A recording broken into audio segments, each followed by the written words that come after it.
चलो listen now. We finished with वो lease वाला सम किया आपने, होमवर्क आया, वो 4 मेथड्स जम्मू मऊ वो हो गए आपके।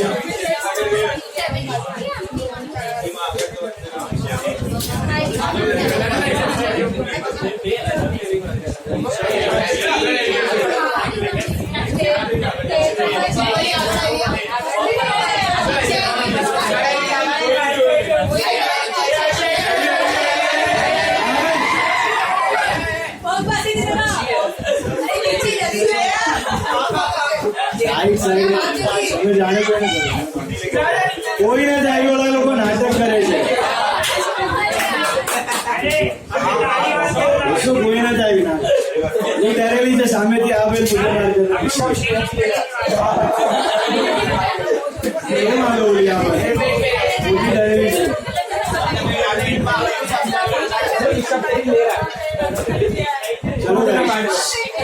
મસ્તી મત કરો. See, today we are going to start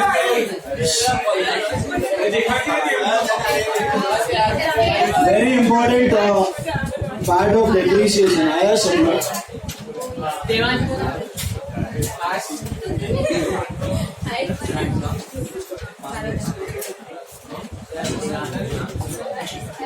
दो जन नहीं है, देवांश और हाँ क्यों?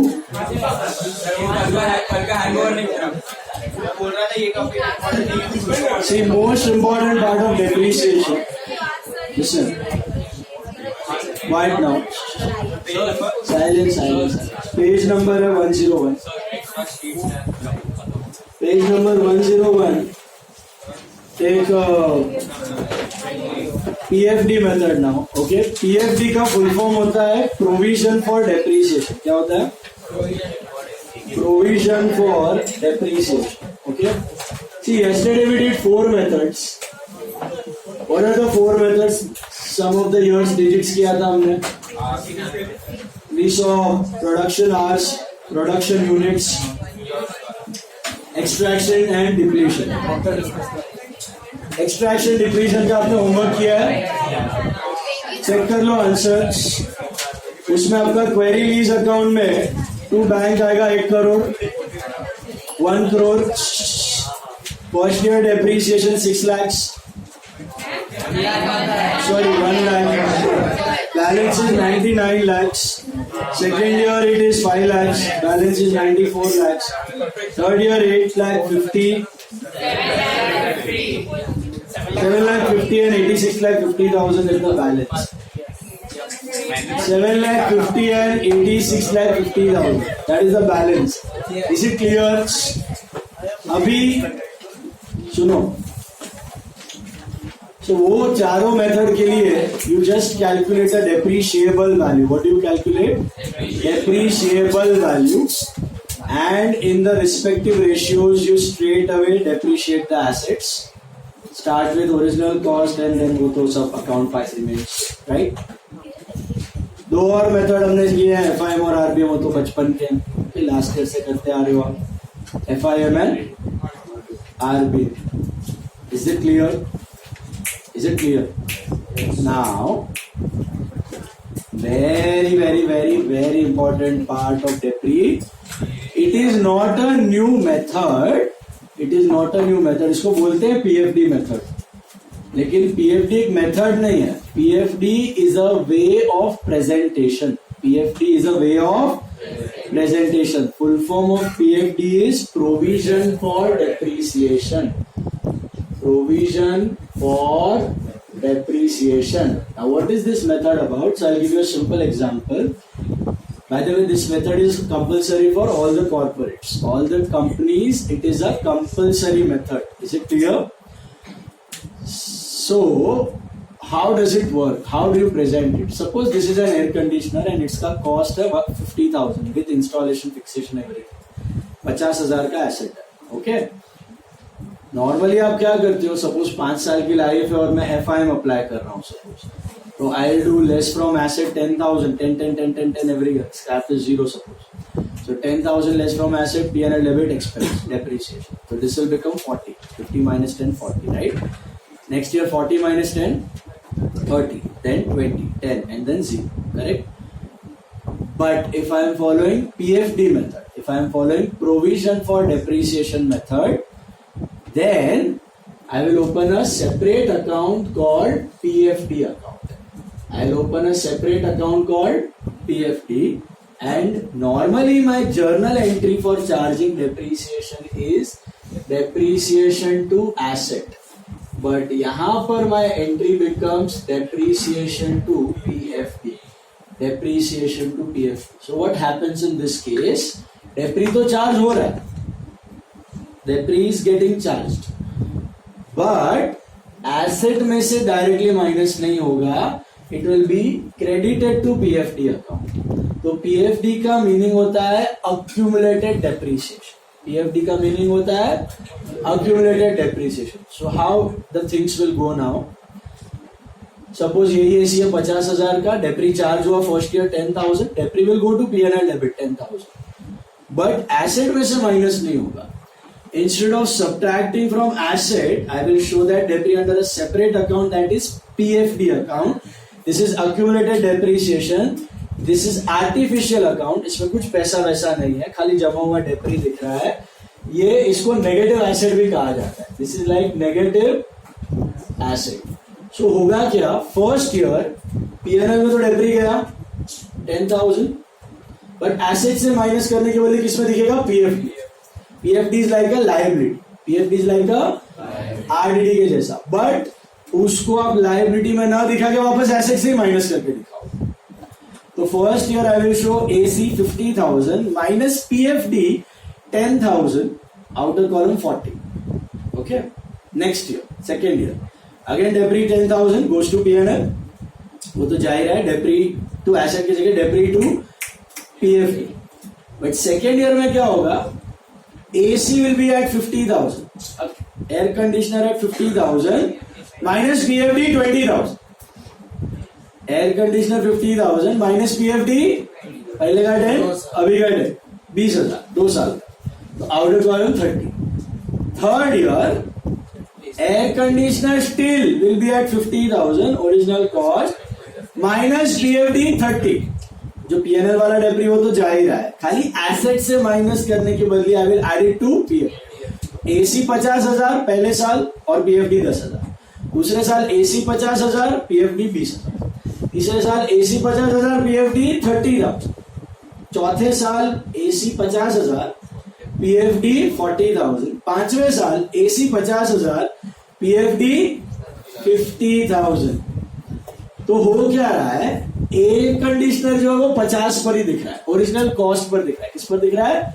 Original cost per. और उस पे जो जमा हुआ डेप्रीसिएशन वो किस पे दिखाई दे रहा है? PFD. उस पे जो जमा हुआ डेप्रीसिएशन वो कौन से अकाउंट में दिखाई दे रहा है? PFD. PFD खाली खोखला अकाउंट है, इंफॉर्मेशन के लिए बनाया जाता है. उसमें क्या दिखता है? जितना जमा हो गया डेप्री वो दिखता है. ऐसा क्यों? ऐसा दिखाने का रीजन क्या है? रीजन बड़ा ही सिंपल है. यहां पर आपको इस मेथड में एसेट का कॉस्ट भी दिखाई देता है और उसमें जमा हुआ डेप्री भी दिखाई देता है. मतलब मैं अगर थर्ड ईयर में हूं तो मेरे को दिखेगा AC 50,000 है, PFD 30 है, तो मैं सोचूंगा हाँ AC खरीदा कितने में था आपने? 50 में, और उस पर आज तक कितना जमा हो चुका है डेप्रीसिएशन? 30. तो उसका अगर बुक वैल्यू मुझे ढूंढना है ना तो वो भी मैं ढूंढ सकता हूँ. बुक वैल्यू मतलब WDV का फॉर्मूला है WDV is equal to cost minus PFD. Cost minus PFD. तो ओरिजिनल कॉस्ट में से जमा हुआ डेप्री हटा दो तो आपको ऑटोमेटिकली क्या मिलेगा? Book value. ये आपके नॉर्मल तरीके में पॉसिबल नहीं, क्योंकि नॉर्मल में क्या होता है? 50 माइनस 10 40. नेक्स्ट ईयर कितना दिखता है? 40. 40 माइनस 10 30. उसका next year 30. 30 minus 10 20 and so on. So you want come to know कि भैया एसेट की ओरिजिनल कॉस्ट कितनी. तो इंफॉर्मेशन अच्छे से दिखाने के लिए, to make the things more informative, this method is used, PFD method. इसमें क्या होता है? ओरिजिनल कॉस्ट भी दिख रहा है, जमा हुआ डेप्रिसिएशन भी दिख रहा है और बुक वैल्यू भी दिख रहा है. How do you arrive at book value? Cost minus accumulated depreciation. What is accumulated depreciation? PFD. समझ में आया? बस यही लॉजिक है. ये करने का रीजन क्या है? इंफॉर्मेशन. कॉस्ट भी दिख रहा है जमा हुआ, डेप्रिसिएशन भी दिखाई दे रहा है. ये मेथड कंपनीज के लिए कंपलसरी है. They can not do the method which you are doing. WDV method बोलते हैं उसको. आप क्या करते हो? एसेट अकाउंट में डेप्री दिखाते हो और फिर बैलेंस करते हो. डेप्री दिखाते हो, बैलेंस करते हो. ये सोलो और पार्टनरशिप करते हैं. कंपनीज के लिए PFD मेथड इज ओके. उसी के प्रॉब्लम्स हम लोग सॉल्व करेंगे. PFD once again I am telling, उसको बोलते हैं मेथड, पर वो अलग मेथड नहीं है. It is a different way of presentation. आप FIM के साथ भी PFD कर सकते हो, RBM के साथ भी PFD कर सकते हो, बाकी 4 चुन्नू मुन्नू मेथड क्या उसके साथ भी PFD कर सकते हो. PFD में खाली हो क्या रहा है? डेप्री एसेट में से डायरेक्टली माइनस न करके आप उसको डाल रहे हो PFD में, और पूरा का पूरा PFD उठा के आप एसेट से माइनस कर देते हो. What is PFD? Accumulated depreciation, provision for depreciation, just like RDD, provision, but RDD is a actual liability. वो फ्यूचर में डेटर को कम करने वाला है. RDD मतलब फ्यूचर में बैड डेट होगा, डेटर कम होने वाला है. ये ऑलरेडी जो एसेट कम हुआ है उसका negative asset is shown under PFD. PFD में कोई पैसा पड़ा है, कुछ वैल्यूएबल आइटम्स है, कुछ किसी को चुकाना है, नहीं, खोखला चीज है. नेगेटिव एसेट का जत्था उसके अंदर पड़ा हुआ है. कभी भी आपको चाहिए एसेट की बुक वैल्यू तो एसेट में से PFD माइनस करो, आपको बुक वैल्यू दिख जाएगी. PFD अकाउंट में हर साल बैलेंस है. हर साल में बैलेंस है. जैसे एसेट में बैलेंस आते रहता है वैसे PFD में भी बैलेंस आते रहेगा. Asset is asset, fixed asset is asset, PFD is a liability, provision. So liabilities are which balance? Credit balance. Assets will have debit balance, PFD will always have credit balance. It's negative asset. PFD is negative asset. जो खत्म हो चुका asset है वो PFD balance. Okay. Now along with the problem we'll do, आपको PFD में सिर्फ 2 ही है method, FIM और RBM.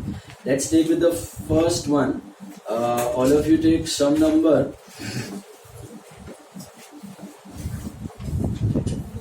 I'll explain along with the sum how to present it.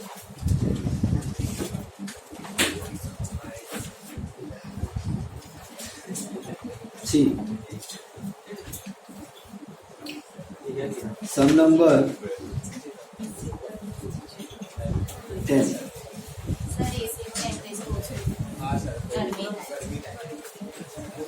Some number 10 ले लो. All of you take some number 10. इसमें अभी आपको बनाने को बोला है machinery account, PFD account. Okay. And whenever there is a sale, so इस मेथड में, PFD मेथड में सेल के लिए आपको एक अलग से अकाउंट बनाना है. उसको बोलते हैं एसेट सेल या एसेट डिस्पोजल अकाउंट. क्या बोलते हैं? एसेट सेल या एसेट डिस्पोजल अकाउंट. सो लेजर्स ड्रॉ करना है. पहला तो होगा machine account. Okay, this is your machine account. यहाँ पे मैं छोटा डेप्री अकाउंट बता रहा हूं आपको. This is machinery account, this is depre account. Depre पूछा नहीं है, एसेट डिस्पोजल भी नहीं पूछा है, बट वो साथ में ही जाएगा. डेप्री बनाओ मत बनाओ चलेगा, एसेट डिस्पोजल करना ही है. अगर सेल है तो एसेट डिस्पोजल बनाना. ये 2 एक साइड पे, ये 2 एक साइड, 2 साइड्स पे बनाना. 3/4, 1/4, half. Another 3/4, 1/4. 3/4, 1/4, 3/4, 1/4. This is PFD account. Provision for depreciation account and asset disposal या इसको मशीनरी सेल अकाउंट भी बोलते हैं. बनाओ 4 अकाउंट बनाओ बराबर. 3/4, 1/4, 3/4, 1/4.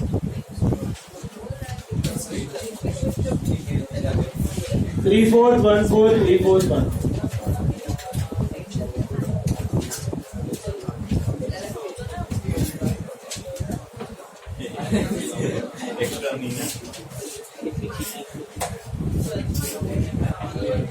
चलो बना लो बराबर.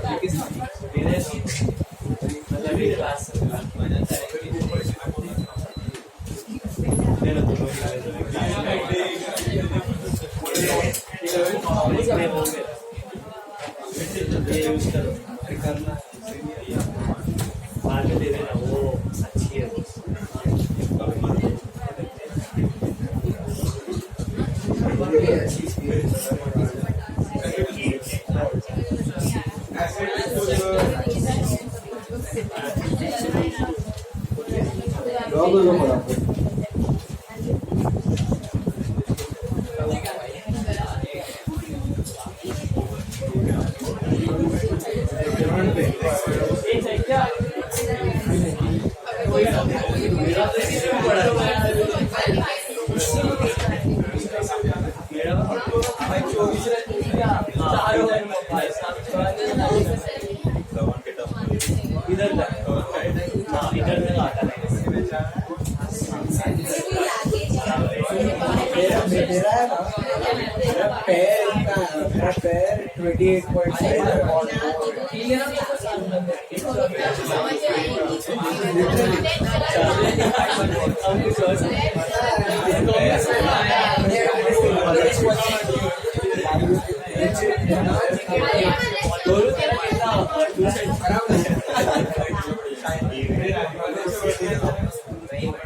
पैर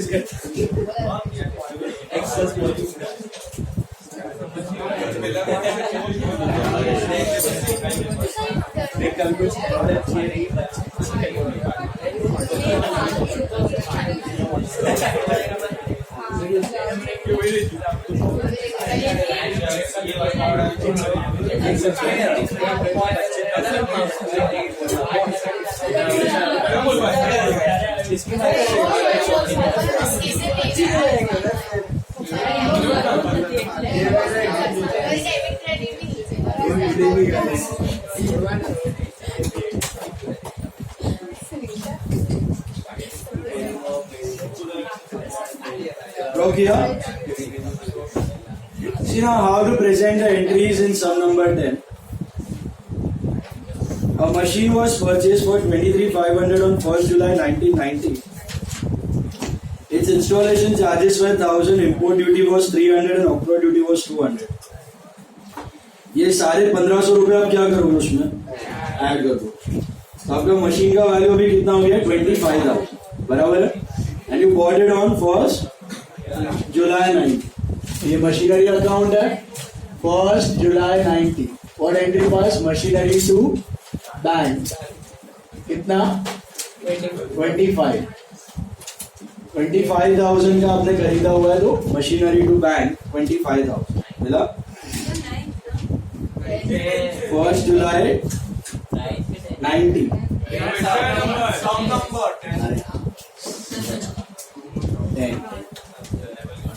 10th sum।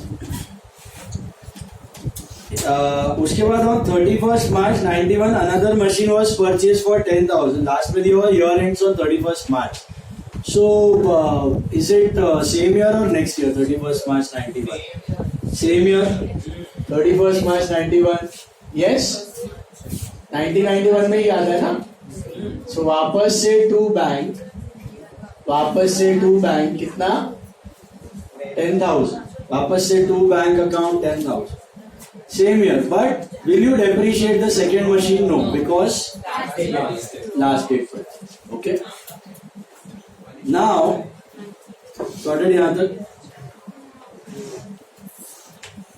Moving ahead, you go to depreciation. Normally, what is the journal entry for charging depreciation to asset. But with PFD, it is depre to PFD. Depre to PFD हो जाता है, तो डेप्री में आएगा to provision for depreciation to PFD account, और PFD में आएगा by depreciation. Depre में टू पीएफडी, पीएफडी में बाय इधर मतलब एग्जाम में नहीं। देन सो डेप्री में टू पीएफडी, पीएफडी में by depreciation. Okay. Let's calculate the depreciation. वो कैंसिल कर दो आपका फर्स्ट वाले पे 25,000 पे I think 10% for full 9 month, July August September October November December Jan Feb March, तो कितना आता है 1875। दूसरे वाले पे आई थिंक 0, तो टोटल डेप्री 1875। तो दिखेगा किस अकाउंट में आपके 31st March 91 डेप्री में दिखेगा टू पीएफडी 1875, पीएफडी में दिखेगा by depre 1875 on 31st March 91। 31st March 91 machine पे कुछ प्रॉफिट एंड लॉस में जाएगा बराबर है. मशीनरी में कुछ balance balance that's what machinery में डेप्री नहीं आता है यहाँ, बैलेंस आएगा बैलेंस आएगा. सिर्फ बैलेंस. तो एंट्री क्या है? It is not depre to machine, it is depre to PFD. तो डेप्री में टू पीएफडी, पीएफडी में by depreciation. Understood this? Now you get the balance. Year 1 खत्म हो गया तो by balance CD. By balance CD, this is on 31st March 91. This is 35,000. This is 35,000. Balance of machine आपको मिलेगा 35,000. Debris being a nominal account on 31st March 91, it will be transferred to which account? PML. 1875. This is over. 1875. And what about PFD? To balance CD.